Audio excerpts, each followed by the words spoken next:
I'm Dr. Savitri. Today I'll talk briefly about meditation. Meditation is both an art and science. It's an art and science of exploring our inner world of consciousness. It's nothing short of revolution. It's a revolution against our own ideas about ourselves. It's a revolution against the society and the world we live in. It's a revolution against the ideas that are fed to us by the society. It's a revolution against anything that's borrowed from others and not our own experience. It's a revolution against, which is not ecological, that is, it's a revolution against the incongruency that exists between our unconscious and the conscious zones of mind. And it's a revolution against that incongruency which stops us from realizing our superconscious self, our superconsciousness, or the universal consciousness. Here in this whole process of meditation, I'd like to bring the analogy of the three forms of water: the ice, the water, and the water vapor. With all our self-identities and ego, we are solidified like ice. And the ice can easily break through and through, just like us in that solidified form.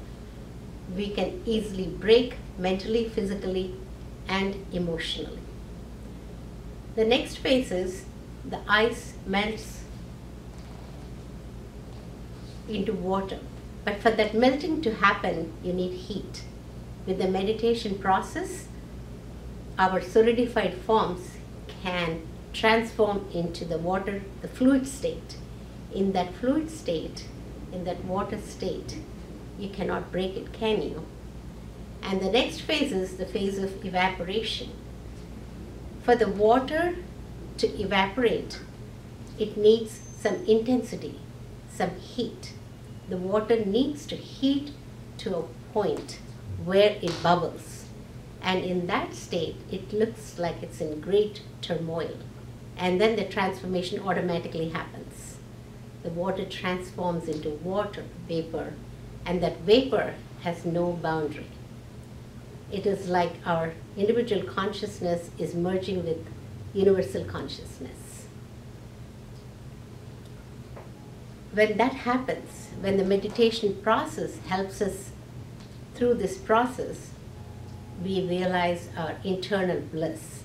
It unleashes the inner intuitive potential, and that is inner energy, and that heals you physically, mentally, and emotionally. We have 7 energy centers in the body. The Mooladhara, which is at the root, it's called the root center, it's at the root of spine. And then the Swadhisthana, which is the fear center. And then we have the Manipuraka, which is in the navel area, it's called the navel center or the worry center. And then we have the Anahata chakra, which is the heart center in the heart region. And then we have the Vishuddhi, which is in the throat center. Then we have the crown or the Ajna center. And then the Sahasrara, which is the crown center.